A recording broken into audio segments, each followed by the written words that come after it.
Hi, everybody. Happy Sunday. I hope that you guys can hear me well. I'm using a new mic. It said that it was working. So let's see. I'm going to go on YouTube and see if I can hear myself. Right quick.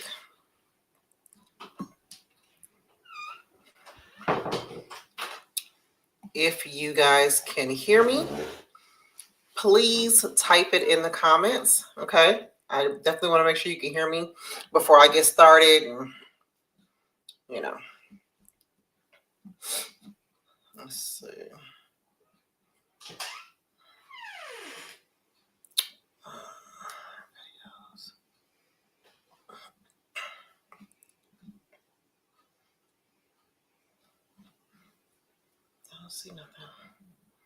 I don't see nothing happening. Why can't I see? I'm on live, right? Live.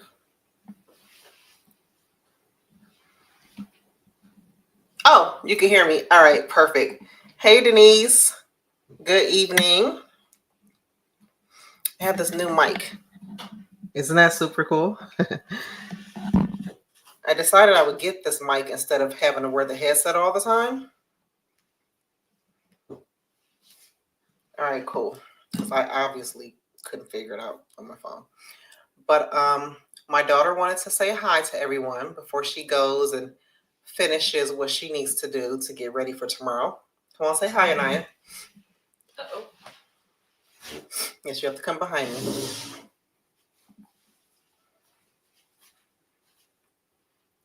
That's my baby. That is my social media content creator. Oh, yeah. She does my marketing.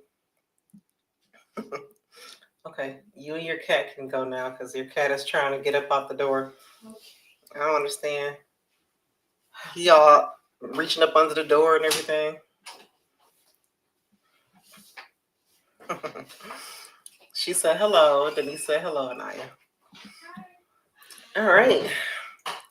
So, for those of you who are new to the channel, let me go ahead and introduce myself before I get all into my spiel for tonight. So my name is Bergeau, also known as B. Elise, and I am the owner of B. Elise Notary Services, as well as the owner and founder of the Notary Education Group. Every Sunday, I come here live to speak to you guys about business and notary-related topics, share some business tips, and that is 8:30 p.m. Eastern Standard Time.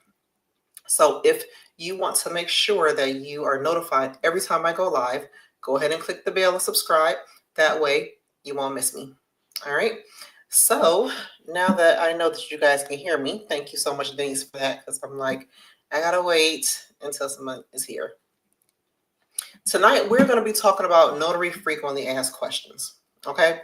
And the reason I wanted to do that is obviously because people have questions about notary and sometimes they're just too afraid to ask, especially when they're on live.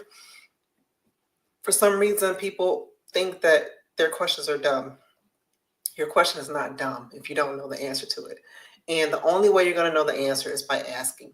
And I love when you guys ask me questions in real time because I can give you an answer in real time. All right. And then if I don't know the answer right off the bat, I can do the research online. You can see me doing the research and we can find the answer together. So today, I am going to share the Notary Education Group website. We do have a frequently asked questions page, but what I wanted to do tonight is I wanted to go over those questions and I wanted you guys to help me with new questions. So I am going to share my screen right quick. And I'm also going to share the link for you guys to submit your questions and for me to add them to the website with the answers. All right. So we're on the website. Let's close that out. And let's go to my frequently asked here. And here are the questions.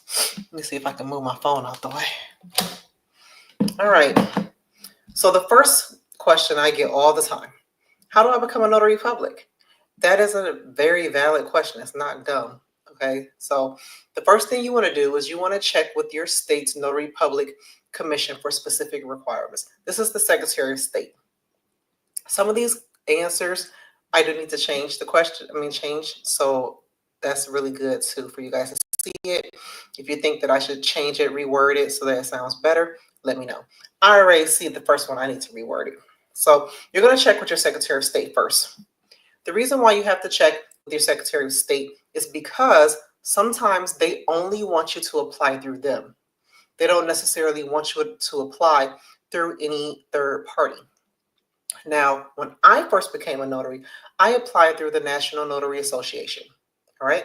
My Secretary of State had a list of people who could electronically submit my application, okay, or request or whatever. The only thing that I didn't like about that is you still have to wet sign the document. So what that means is you have to actually print the paper out and you have to sign it. You can't sign it electronically. Another thing that we have to do in Florida is we have to have a friend who has known us for a number of years. They can't have any relation to us. Sign an affidavit of character, attesting to us being a good person and all this stuff, right? So that was hard because I had just moved to Florida and I didn't know anyone at the time. And so luckily my daughter's friend mom, she decided, that she would go ahead and sign it for me because I had knew her since I had lived in the apartment building. I ended up meeting her through her daughter, obviously. I would walk home with my kids and her daughter would go with us. And so I got a chance to meet her mom. So I got lucky. Otherwise, I ain't know nobody in state. So another thing that you want to look and see if there's any education requirements. Hold on just a second, guys.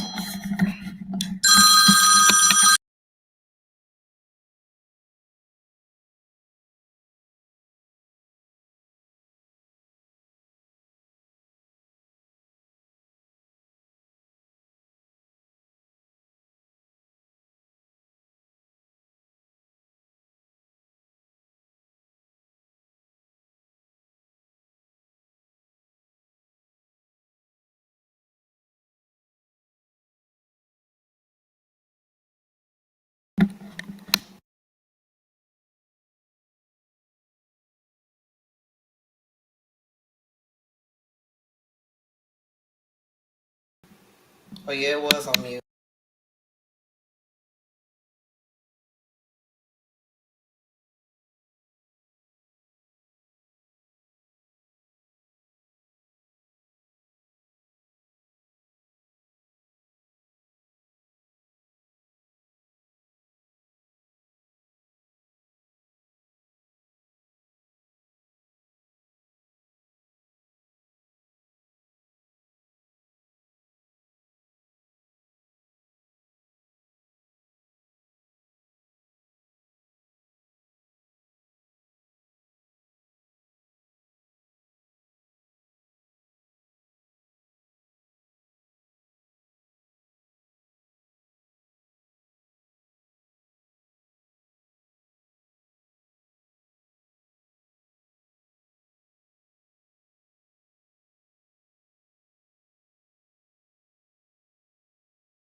Hello, hello.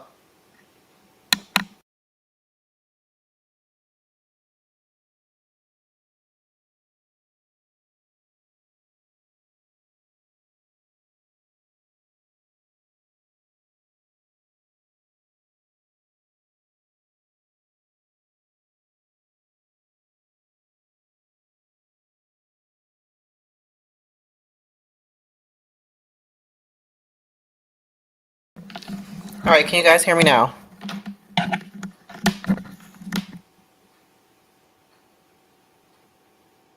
Hello? All right, can you guys hear me now?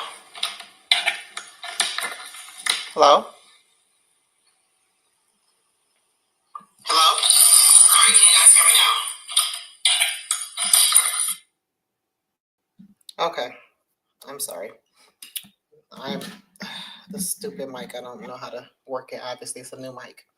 So what I was saying is how to become a notary. You want to make sure that you don't have to do an education course. Okay, some states do require you take an education course, not so much as a test, but just an education course. And the education course is important because you need to know what you can and cannot do in your state as a notary. Flat out.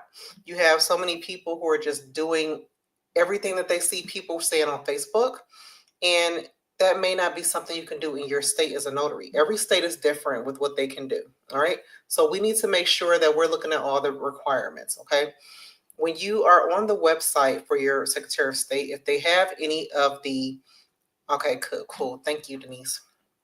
If they have any associations that you can apply through to get your commission, go ahead and research those. Okay. Like I said, when I became a notary, I went through the the National Notary Association and became a notary. It was all in one stop. I was able to take get the application, get my bond, get my E&O. I was even able to sign up with their help desk call line, which I never really used. I think I used it maybe once or twice. And you can get a membership, and when you sign up to be a member with them, you get access to other things as well. So yeah, that was helpful. For Florida, we do have to take an education course. We have to do an application, and we do need to have a bond. You have to apply through the bonding agency. Okay. Um, Typically, they will issue you the bond with the application. They send everything off that way, and then you will get everything back after they process your commission. Okay. So that's how you become a notary public. You check out your Secretary of State first. Next question. Oh, and Denise and Michael.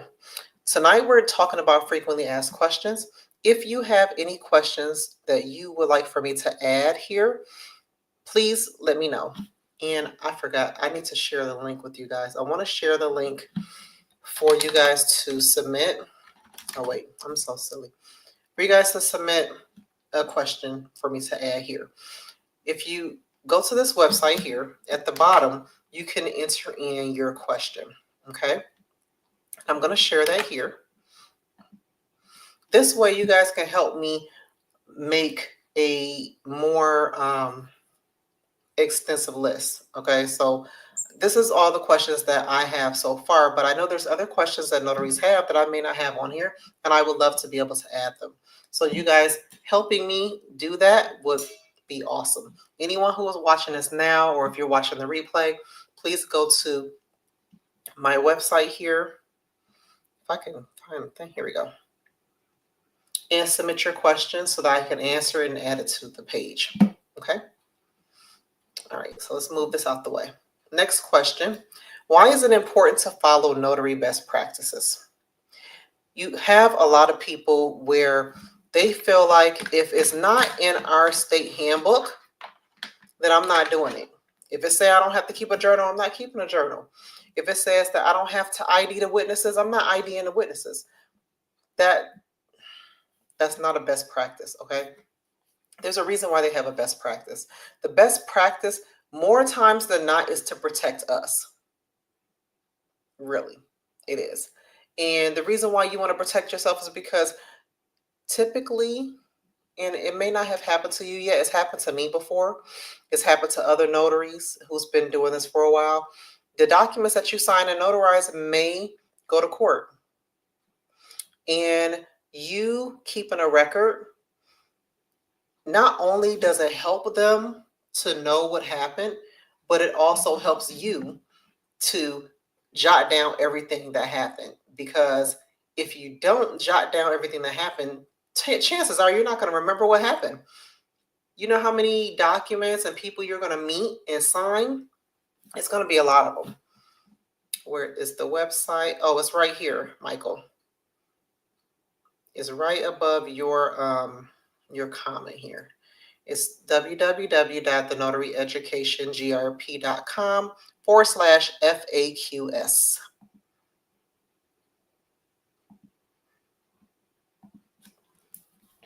So this is why it's important, okay?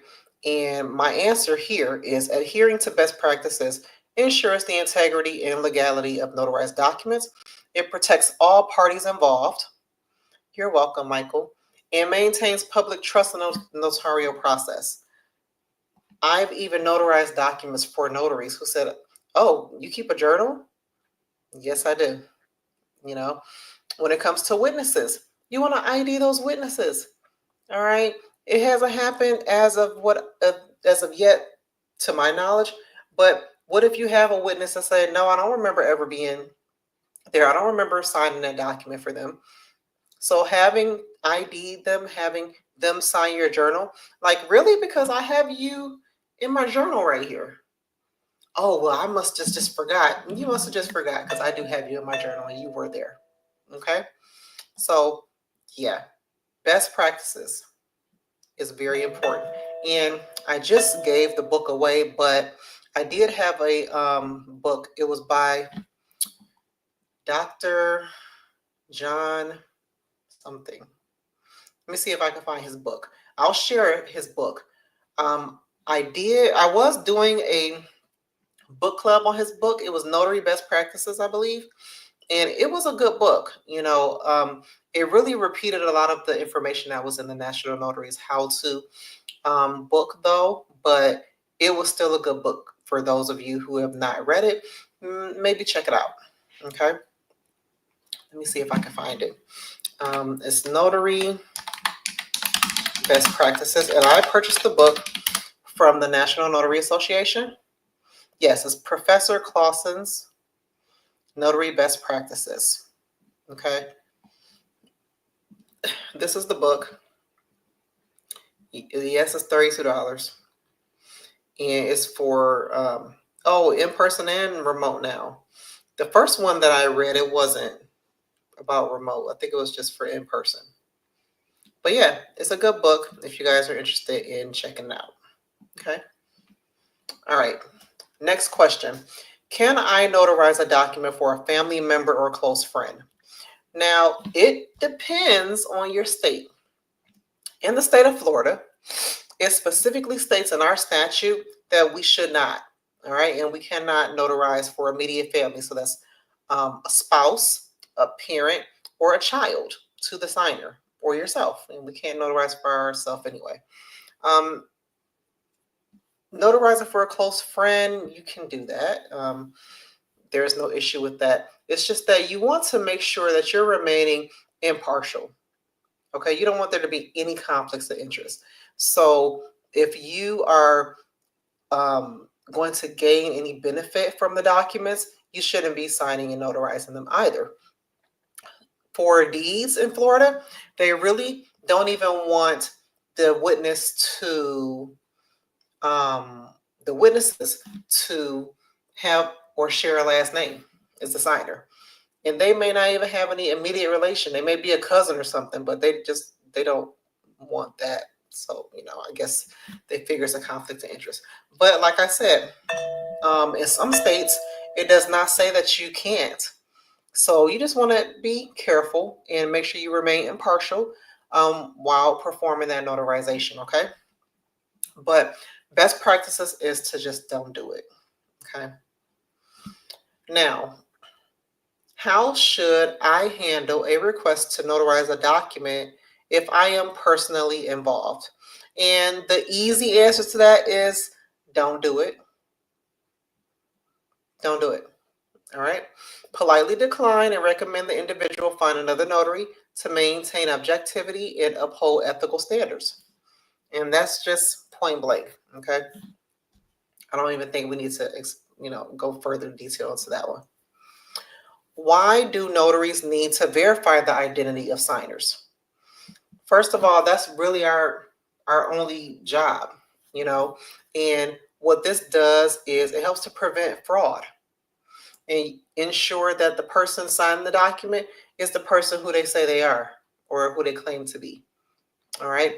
We should not be notarizing documents for people who we don't know who they are. All right. And when it comes to IDing them, making sure that their name is spelled on the document just the way that it's spelled on that ID. Because let me tell you, I get sometimes name variances. I've even had one where they went by an assumed name, and that wasn't the name on the ID. And that was just an issue. They didn't understand why it was an issue. And I don't know why they didn't understand it was an issue. I'm like, look, I'm a notary. You have to sign your name the way that I am IDing you. Your ID does not say Michelle, it says Tiffany. And then Michelle is not even a middle name either. So Michelle is no part of your name. That's just a name that people are calling you. And your name clearly says Tiffany, Adele Smith. Like, come on. So that's why we need to verify who the person is. It's kind of like what I tell people. You know how back in the day when you would get a permission slip sent home, or you get a note sent home because you were misbehaving in class, or maybe you got a bad grade in class, and the teacher sent home a letter and said, we need your parent to sign this and send it back. Well, that's what we're talking about. This is what we need notary for, because I don't know about y'all, but I would do it all the time. I signed my mama name in a heartbeat. I knew how to sign her name. I sign her name and I give that note back to the teacher. Okay.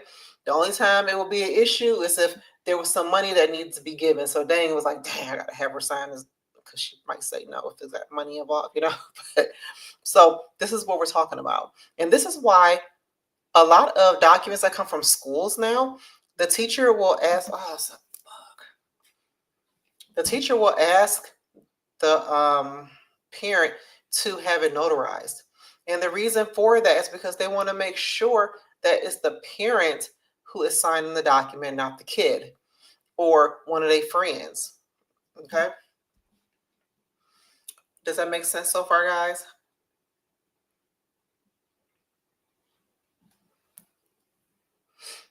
Now, next question. How do I identify signers properly? Okay. When it comes to IDing signers, this is for every state. Has to be a government issued identification. Okay. With a photograph and a signature. All right. It can't be their credit card. No, they cannot use their birth certificate, And then not only does it need to have a photograph and a signature, it does need to have birthday, height, weight, eye color, things to identify that this is the person who's on the ID who's in front of me, right? So when people say, well, can I show my birth certificate? I crack up because I'm like, well, if you show me a birth certificate, you're not that weight in length anymore. And then they crack up and I'm like, that's why we can't use a birth certificate. If I took this birth certificate as your ID and it showed that you were 6 pounds, 9 ounces and 22 inches long.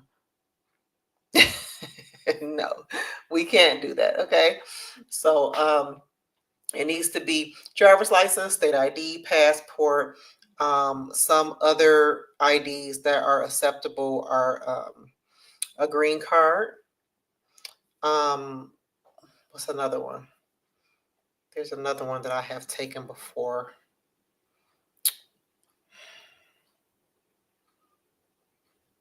I can't think of it. There has been another one I've taken before, and it was my first time seeing one of those. And I was like, oh, okay. So yes, make sure it's a government issued ID card with a photograph, a signature, and other character identifying attributes on there. Okay. Next question. Why should I keep a record of notarized transactions? I think I already talked about that, but maintaining a thorough record of each notarization, it serves as a crucial legal safeguard, okay? And that's for you and the signers, okay? Because like I said, this is your evidence. You know, I was told way back in a very long time ago that notaries were able to keep copies of the documents that they notarized. Just kept copies of them. We can't do that anymore. But this is why we have a journal, because the journal, it shows not only that you met with this person, but it shows that you follow certain steps that you're supposed to follow when notarizing documents. So if your journal is thorough and you're filling in all the details that the journals ask for, then they will know that you followed the guidelines set by your state. If you don't have a journal, there's no way you're going to remember anything about the notarization unless you did it yesterday. And I don't know about y'all, but sometimes I don't remember what I did yesterday. Okay, so having a journal is going to help me recall what happened, how it happened, and any other details that they're looking for. Okay, because not only should you be filling the journal out, but you should also be putting any extra notes to have any other miscellaneous things that was going on that may have been, an alert. Not so much as a bad alert though, but just extra details for the transaction to help them know that this person was doing this willingly and this person was aware. All right.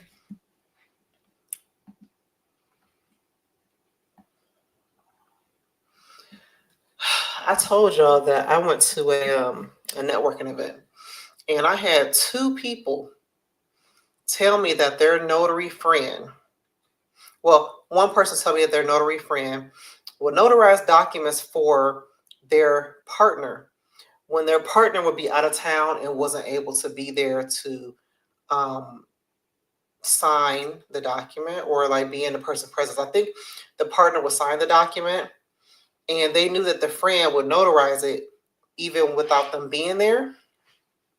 And, me being an educator, me being a notary, it made my eyes big like, what? Like, don't tell anybody else that your friend is doing that, because that is against the law, period. Everybody, it doesn't matter if you know them, you cannot notarize documents for people who are not there before you. They need to be right there before you. All right. I don't know if you guys heard that story. When I first became a notary, this was a story that was shared. I want to say it was by one of the notary mentors that I was following. And or maybe it was the NNA. I don't know where I heard the story, but in any event, the story went like this. A husband and wife were going through a divorce. All right. They had a friend that was a notary. The notary knew the husband and the wife. The notary came over to sign a document that would be removing the wife from the property. Okay. Supposedly, this divorce was going to be dividing the property up, I think, against, amongst them. But I guess the husband didn't want to do that. He just wanted to just have that property outright. So the notary came over, and the husband had the notary in the front room. The notary asked where the wife was. The wife said, the husband said the wife was in the bedroom and she was sick and she couldn't come out. And so the wife yelled from the bedroom, "Hey, so and so, I'm here, but I'm not feeling too well. But yes, I'm here. And I signed the document." And they're like, and the notary's like, "Okay, well, I hope you feel better, right?" So the notary notarized the document. The wife's signature was already on there, and the husband signed the document. The notary notarized it, and the notary left. Well, come to find out, that was not the notary's wife in the bedroom. It was the it wasn't the husband's wife in the bedroom, it was the husband's girlfriend in the bedroom. And it was a big thing in court because the wife had to prove that she was not the one that signed that document. She wasn't there, it wasn't her. So don't let your friends talk you into doing something that's going to take away your commission. Every single person who you are notarizing signature, they need to be in front of you. Whether they're like this on a camera, on a state approved notary website, not Zoom, or physically in front of you, they need to be there. They need to be present so that you know that they are willingly signing this document and that they are the person signing the document. I can't stress that enough. No, we cannot notarize documents without the signer being present in any state. Even if the person is signing on behalf of another person, that person has to be in front of you, period. No exceptions, ever. All right? Now, how can I protect myself from liability as a notary public? We have what you call E&O insurance. And people I don't know why people get to mix it up between the E&O and the bond. Okay, so I'm going to go ahead and explain. The bond protects the public. All right. Some states require the notary to have a bond because they want to make sure that if for some reason your notarization becomes invalid and it causes any type of harm to the signer, that the signer can be compensated for that. Your bond will compensate them for your, error, pretty much. So the bond, once it's issued to the signer, you have to pay the bond back. All right. In the state of Florida, the minimum bond amount that we have to have for in-person notarization, which we call this traditional notary, we have to have a $7,500 bond at minimum. All right. If the public is paid out of my bond, that $7,500, I have to pay that back. So this is why we have the errors and omissions insurance. If you notarize a document and there's any error or omission on your behalf, then your errors and omissions insurance can pay back the bond. Now, what if the judge granted them more than what your bond could cover? Well, your bond will cover, your errors and omissions insurance will cover the bond and the extra. Now, with the errors and omissions insurance, you don't have to pay that back. So this is why it's important that you have errors and omissions insurance, okay? Because the bond, you got to pay that back. So you want to have this coverage because I don't know about y'all, but I don't have $7,500 to pay to the public for a mistake, okay? So this is why it's recommended that you have the errors and omissions insurance. In the state of Florida, once you decide that you want to become a remote online notary, you are required to have a minimum of $25,000 for a bond and $25,000 for errors and omissions insurance. Okay, so you got to have both. As a traditional notary, you do not have to have errors and omissions insurance, but it's highly recommended because of the reason I just told you. Okay, so this is how you can protect yourself from being liable for any mistakes that you may make. Move, kitty cat. I have a sugar cookie sitting here and my cat is sniffing it. All right. Next question. Why is it important to stay updated on notary laws and regulations? Because, right, Michael said, me either. No money to give away. Exactly. I don't have no money to give away. None. So it's important for you to stay updated on notary laws and regulations because you want to make sure that you're following the law when you're out here performing your notary duties, okay? You are going to be asked to do some really crazy stuff, I would say sometimes, and you need to know that you can't do that. You have some people who they may have worked with notaries that will do it, and you have to know what you can and can't do in your state. And you have to be confident in telling a person, I can't do that. I don't care how much money they're paying you. I don't care if you're in the middle of a signing. You need to be able to know, hey, I cannot do that. And you're going to have to find somebody else. Because unfortunately, they'll find someone because money is a big motivator for a lot of people. And they don't really care about their role as a notary or losing their commission for that much. So stay informed, stay up to date. The National Notary Association is really good with keeping us up to date with any of the changes in all of the states, really. I try my best to update you guys when I learn information, with the Notary Education Group. But the National Notary Association is really a good place to start. They also have newsletters that they mail out to you. But I can't stress enough just knowing how to navigate your Secretary of State website. All right. The Secretary of State is really going to be your number one place to stay up to date on the laws and guidelines because they update what you can and can't do there. And if you can't find the information there, then how is anybody else getting it? That's how I feel. How do you got the information that's not even on my state website? So that's Secretary of State, notary section. Every state has it. That's your go-to. Now, this is a tricky question. All right. I'm about to tell you why. So let me see if I can make this bigger.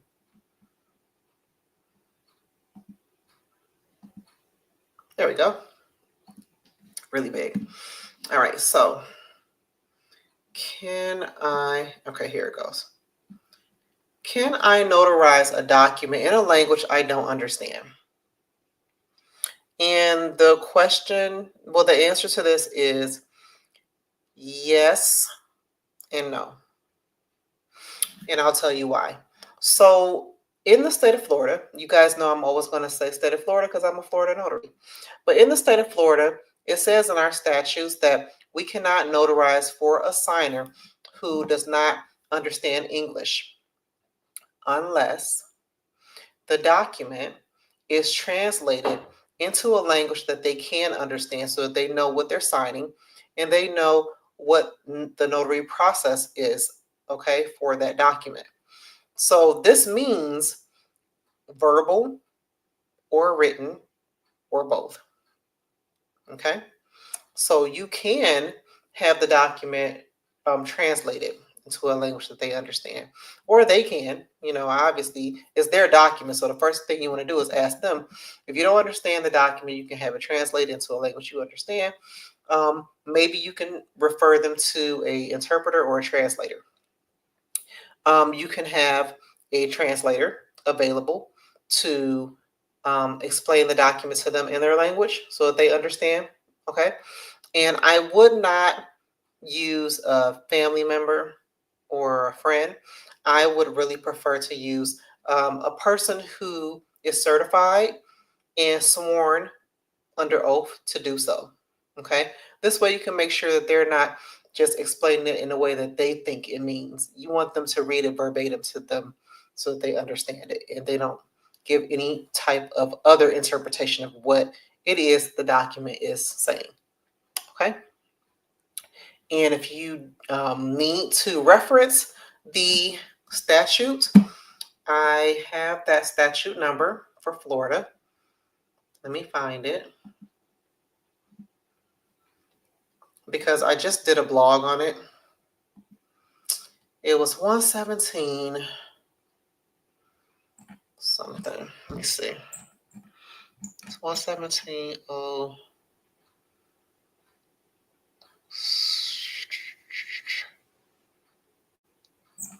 117.04.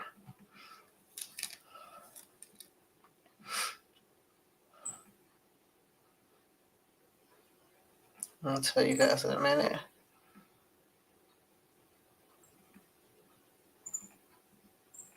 So this way, nobody is saying, well, you're giving the wrong information. I'm not giving the wrong information. I'm reading right from the statutes. And you can reference the statute. You guys know I'm really good at that. I'm not just going to tell you guys something and just tell you to take my word for it, because that's not the type of educator I am.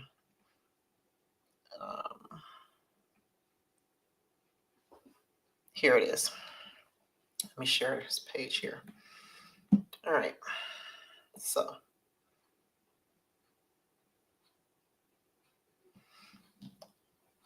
you guys see that? And this is for Florida. It says, a notary public may not take the acknowledgement of a person who does not speak or understand the English language unless the nature and effect of the instrument to be notarized is translated into a language which the person does understand. And yes, this does mean verbally or written. All right. So I don't know who was going around saying, no, we can't have an interpreter or a translator for the document. You need to make sure that the signer understands. Okay. Now, what I normally would do is I will refer the person to a notary that speaks the language. I just feel more comfortable doing that. But as of late, I have clients who need documents notarized and they cannot find a person that speaks the language. And so, they can't find a notary that speaks the language. So the only other option is to use an interpreter or translator for that matter. And our statute allows us to do so.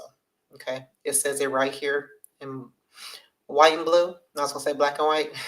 So that is statute 117, 0.107 and 6. Okay. And parentheses. Okay. For anybody who needs to look it up, as you can see, I am looking at the statutes and Constitution View statutes online, Sunshine State, leg.state.fl.us, right? Our Florida statutes right there, okay? But you have to check your own state statutes to know whether or not you can do this. Another thing is, in Florida, we get a lot of apostle requests. And sometimes the document needs to be translated into the language of the destination that it will be going to. So many times you will have a document that's in another language. We have to attach an English language certificate to this document. The certificate attached to the document cannot be in the language of the destination that will be receiving the document. It has to be in English, period. Secretary of State will not even take it. You can send the document in a foreign language, or you can send the document translated to English to the Secretary of State with the attached certificate that is in the English language, and they will apostille it. Okay. So I say this to say you should check your state website. And I'll have to redo the answer to this one too. All right. Next. Why should I keep my notary stamp and journal secure? So the reason for that is because for those of you who have been doing notary as long as I have, or any time period, you know that stamp and that signature can do a lot. It can do a lot for people. It can allow people to get away with a lot of things they need to get away with, do a lot of things they need to do. So it's super important that if you are working in an office, that journal and stamp that belongs to you is locked up in a space that only you can access. This is why when we have online notary platforms, only the person who has the username and password can get into your notary journal that is electronic attached to the notary platforms that are online. You just don't want someone using that, because if a person uses your stamp on documents that you have not notarized, then it can be a very hard thing to try to prove. And you have to report this to your Secretary of State right away. And it's a lengthy process, really it is. But If you have ever had that happen to where someone else got a hold of your journal and your notary stamp, you need to report this to your Secretary of State immediately. Okay? No ifs, ands, or buts about that one. All right. Next, can I notarize my own signature? The answer to that everywhere is no. Notaries cannot notarize their own signatures. All right. And this is why I hate to hear people say other notaries are my competition. How are other notaries your competition? You need a notary to be able to notarize documents for you if you ever need them. So you need to have a notary, okay, that you can trust to be able to give work to when you're not able to do it, and to notarize documents that you can't notarize, because obviously, what about your family, your immediate family? You can't I can't notarize for my husband, and he went to the UPS one time and they did a terrible job.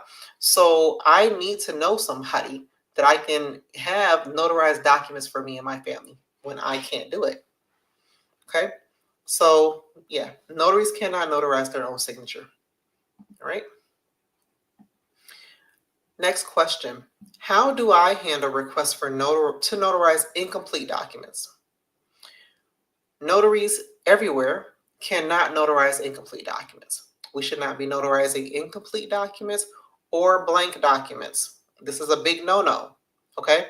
The reason for the incomplete documents is because the document should not be altered after notarization, period. A person should not be filling in any missing information after the document has been signed and sealed by you, period. Okay. The only spots that should be left blank are the ones that say for office use only. You know, like if the recipient has a space that they have to fill out after the fact, that has nothing to do with your notarization. Okay. The signer needs to make sure their part is filled out completely, unless otherwise noted, and then you sign and seal it. And you always make sure you educate your signers. You know, I see a lot of notaries, they'll say, well, I'm scared to say something. Don't be scared to say anything. Okay. This is your commission. Okay. So you want to make sure that you educate the public on what you can and cannot do. I had a person come to me before. They had a whole power of attorney document, incomplete, blank, period. And they were like, yeah, I was going to fill it out after because I didn't have time to fill it out now. I said, well, I can't notarize this blank like this because you're not supposed to be able to fill in any information after I sign and seal this document. So you have two choices. You can either sit here and fill it out and I'll wait, or you can leave, fill it out, and come back at a different day and time. So the signer decided they will go ahead and take their time and fill it out in my presence because they weren't going to be able to come back and they needed the document notarized. So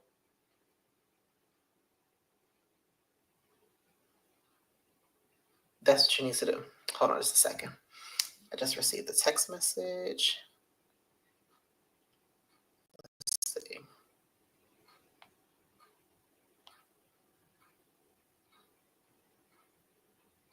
Okay, perfect.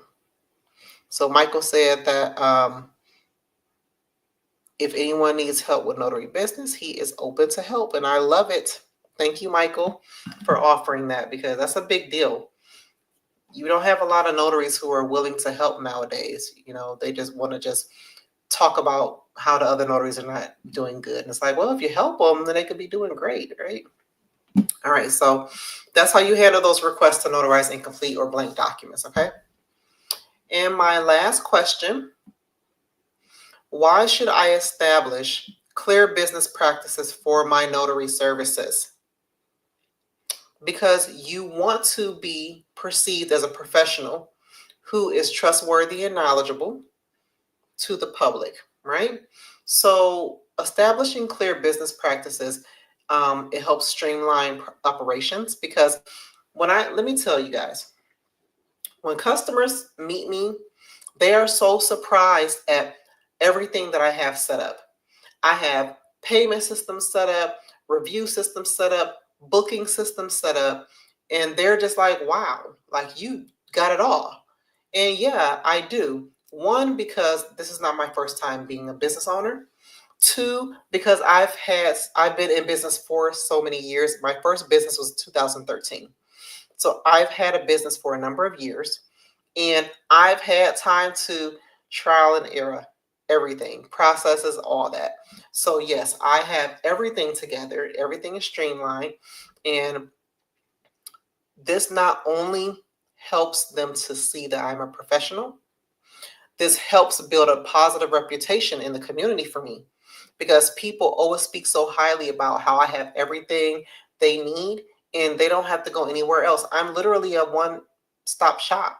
You know, they need documents printed, documents scanned, documents faxed. I have a laminator here. I have several printers.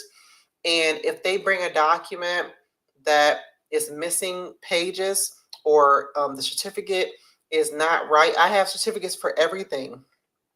And it's not because I just know to have them, it's because I've been in situations where I didn't have it and I made sure that I have it now. You know what I mean? So that's super important. And that should be your focus. Like, yes, learn your notary, learn how to do notary, but don't just stop there. You need to make sure that if you are offering services and portraying yourself to be a business, you need to have yourself set up as a business. And it's very easy to do, but it's time consuming. And a lot of people don't want to take out the time to do it. And this is where you hear all of the bad stories. But I assure you, if you just take out a little time every day to piece things together. You know, I used to do a lot of writing. I would write notes all the time. I had a notebook, and that one notebook turned into two, turned into three. I would just write things down that I wanted to do, and I would just make time to do it. Okay. So I was spending less time scrolling on Facebook and more time piecing together the processes to make my business operate like a well-oiled drum. All right. So this is why you should establish clear business practices for your notary services, guys. And that was all the questions on my page. Some of the answers I really don't like, because when I put this page together, it was maybe a couple years ago. So some of the information is a little outdated, but I wanted to do this live with the FAQs because I wanted to be able to answer some of the questions that you guys, some of these questions may have been questions you had and you were just too scared to ask. And I wanted to be able to add more questions. So if you guys can think of any other questions, okay, that I don't have on here, please share it with me. Again, I'm going to share the link with you. This is the link. Okay, you're going to scroll down to the bottom of the page here, fill out this form, and put your question there so that I can add an answer to it and I can add it to this page. Okay, I can't tell you how helpful that could be to someone else. All right, so did you guys have any questions?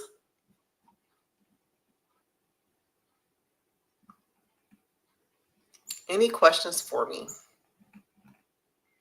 And can you guys see the link? And can you promise me that you will think about a question, even if you are scrolling late at night tonight on Facebook and you see a question come up that you would love for me to add to this page with an answer? I would greatly appreciate all of your input. Okay, it would really help. Before I go, I did want to share. So remember I told you guys that I have a notary business, a notary supplies vendor. And he has put the page together. As you guys can see, I have a new image for the website. I really love it. And you order your notary supplies here. I put the button right at the top of the page so you can't miss it. You click here, and it takes you right here. It's stampit.inc. Okay, they're our notary supplier.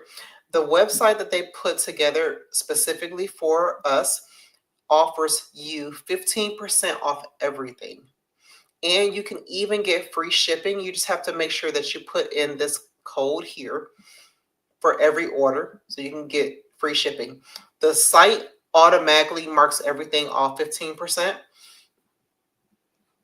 and you must register, because the only way you're going to see the page that he set up for us with the 15% discount is by registering. And when you register, the code, the registration code you want to put is Notary School. Okay, all one word, just like this, Notary School. Okay, once you register, you're going to be directed right to that page where you will get that 15% off of everything. And it's everything that you need: stamps, journal. He has name tags on there. He has a notary bag to keep your stamps and journal in your bigger notary bag. And he even has my journal on there. So you guys check it out if you get the chance. Don't forget that, yes, I am, my academy is one of the approved vendors where you can become a notary. You can even renew with me if your commission is about to expire. Don't forget that after you get your notary commission, this is for notaries who are brand new and renewing. You can't order your notary stamp until you get your commission number, because in Florida, our commission number has to be on our stamp.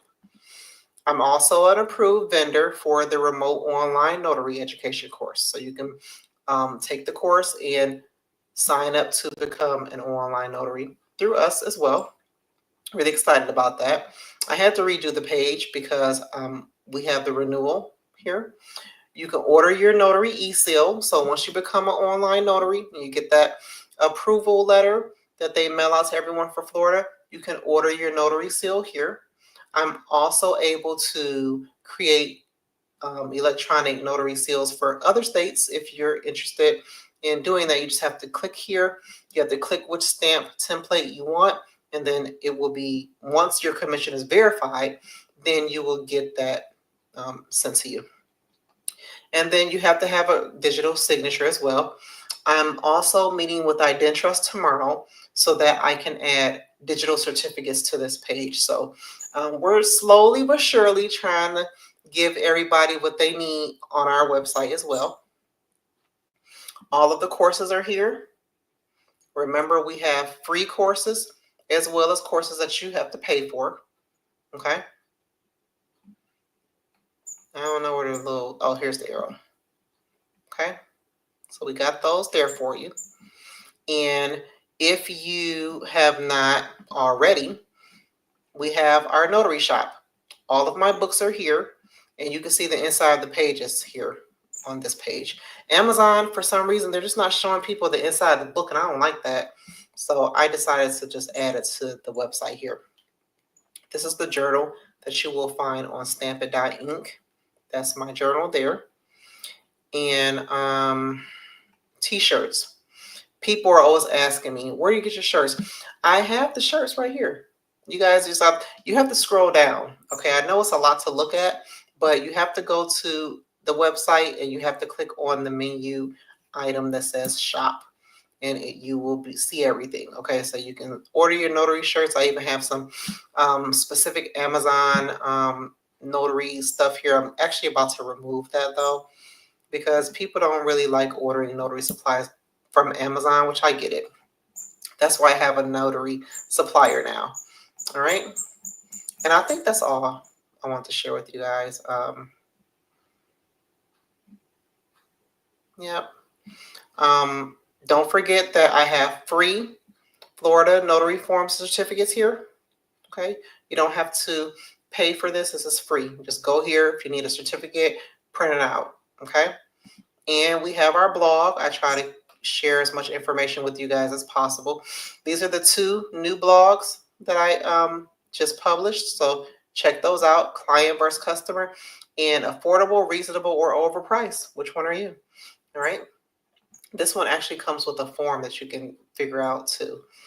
And then this is the one talking about the online notaries, how Florida, not just Virginia, is able to help foreign signers online. It's a bunch of different ones on here, guys. So So check it out. Make sure that you guys are using this site